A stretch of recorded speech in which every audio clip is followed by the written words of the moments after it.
हमने कहा कि ये तो नहीं पता है, लेकिन अगर हिंदी में कोई गाता है बढ़िया और अच्छा परफॉर्म करता है, उसका नाम अगर नेहा कक्कड़ है, तो भोजपुरी मगही में भी कोई गाता है जिसका नाम खुशी कक्कड़ है। बढ़िया, तो हमारे तरफ से बहुत बहुत शुभकामनाएं। और रही देखा मरद मेहरत वाला गाना तो गाते तरु बतावो है मंच पर कितना लोग भाग जाइए छोड़ के, ठंडा छोड़ के घरे भाग जाइए। आई मंच हमने के भजन वाला ये हम ऐसे गावत नहीं। हां, ई प्रेम के भाव, प्रेम माई से भी कइल जाला, माता पिता से भी कइल जाला, पत्नी पति से भी कइल जाला। ये एगो प्रेम के भाव बा। जानता नहीं का है आई बात उहे समझ पाई जो प्रेम गली में आए नहीं प्रिया, तुमका ठिकाना क्या जाने। जो प्रेम गली में आए नहीं प्रिया, तुमका ठिकाना क्या जाने। जिसने कभी प्रेम किया ही नहीं, वो प्रेम निभाना क्या जाने। जो प्रेम गली में आए नहीं प्रिया, तुमका ठिकाना क्या जाने। ये तो सही बात है कि जो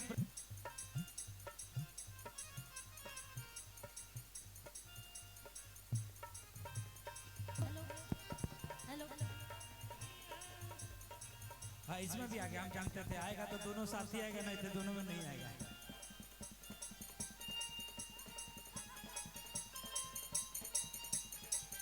प्रेम गली में जो गया नहीं वो प्रेम का मतलब क्या जाने। लेकिन हम यो कहें खुशी कक्कड़,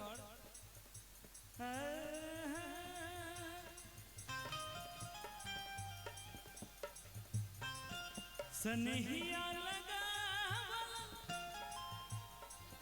बहुत बात नहीं खे,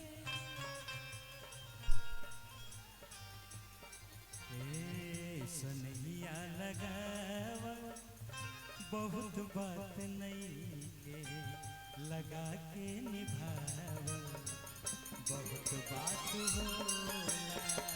सनहिया लगावल बहुत बात नहीं के, लगा के निभावल बहुत बात होला। ये हमारे भाई की तरफ से, गौरव भाई की तरफ से पुरस्कार है। बहुत बहुत धन्यवाद है।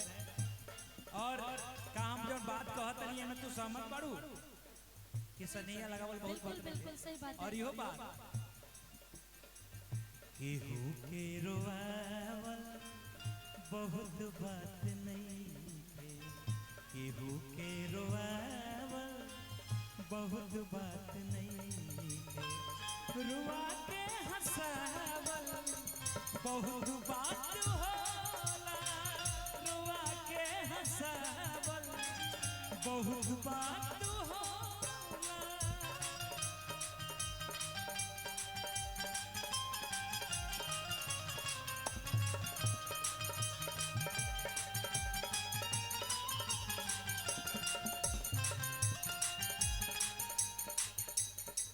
हाँ, का कहतल वो का कुछ सोचा तारू।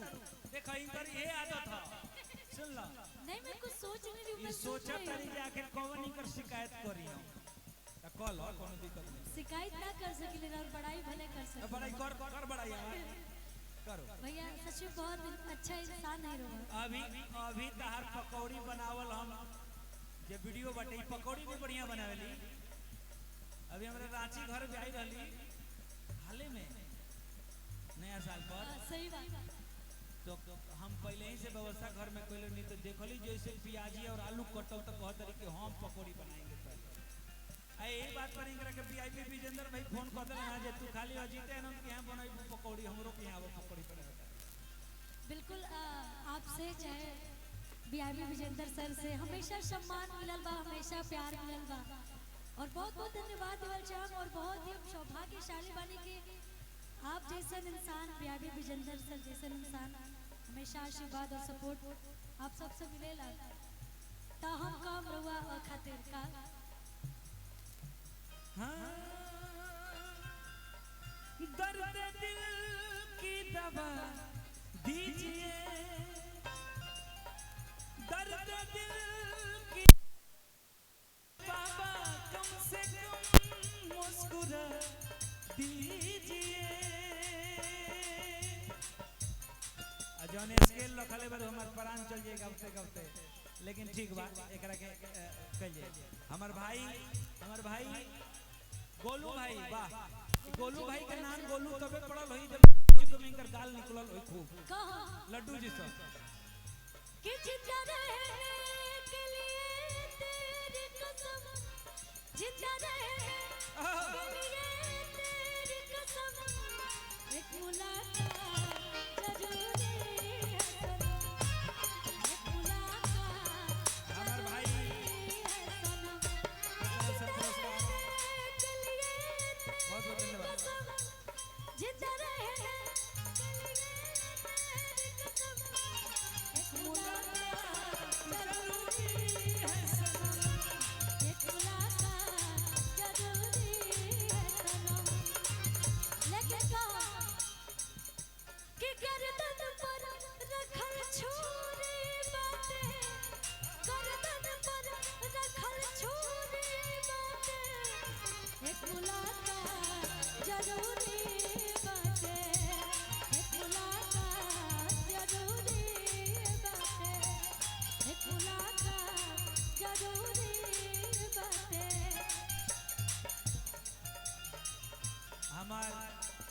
हमारी माताएं बहनें, हे माताएं बहनें, हम जानते हैं कि आप लोग घर में काम है, सवेरे बर्तन और तो धोना जरूरी होगा ना, लेकिन प्रोग्राम रोज नहीं ना होगा, तो क्या हुआ 1 घंटा ज्यादा बैठ जाएगा तो दिक्कत हो जाएगा, बैठिए ना भैया 1 घंटा और बैठ लीजिए।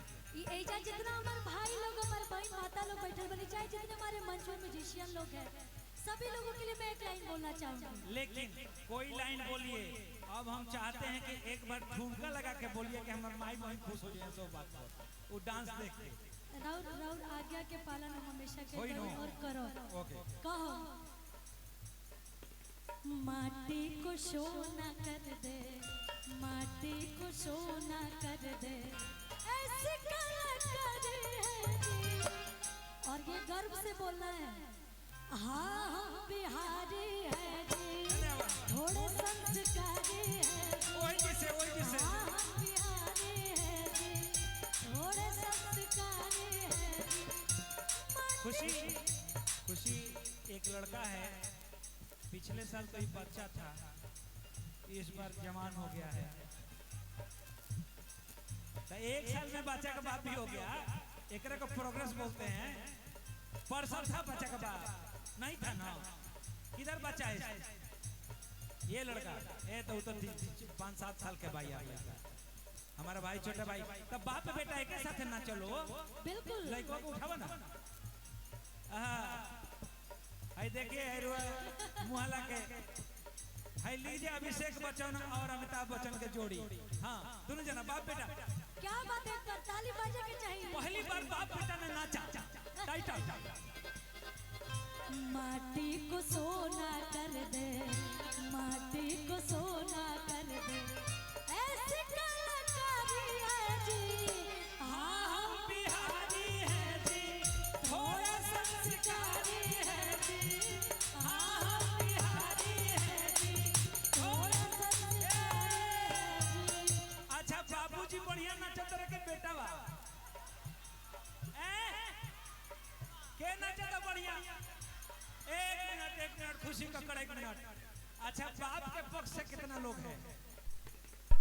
पिताजी की तरफ से कौन कौन है? कोई अब बेटवा के तरफ से हाँ बेटवा के मार्केट बनल बा का करबो? ए खुशी देखो सीनियर है ने जूनियर होने तू लो रहलो है ने हम नहीं करे हम सो तू है ने आजा बेटवा के है ने डालो। हाँ हाँ अब तनी देखी लो बाप बाप वाला जगह पर हम बानी अब बेटा वाला टीम में उबारी अब देखा ना उनका भाव बनावल हो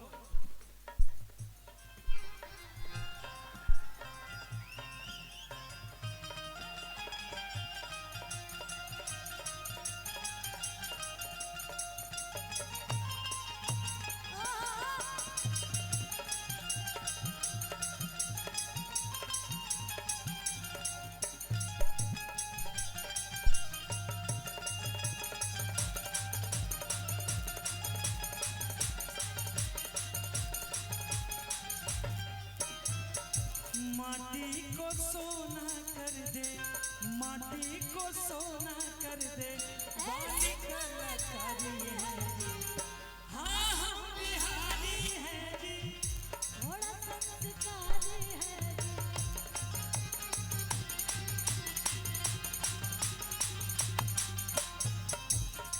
देखा तारा लोग खुशी कर हमरा के केंगा चमकावत तारी देखा तारा लोग हाँ अब जानते हैं कि आप हमसे अच्छा करते हैं ना लेकिन हम सीख रहे हैं आपसे सीख रहे हैं। एजी नहीं के सीखे के एजी मुंह तोड़ जवाब देवे के बाद में कहियो सीख रहा है अब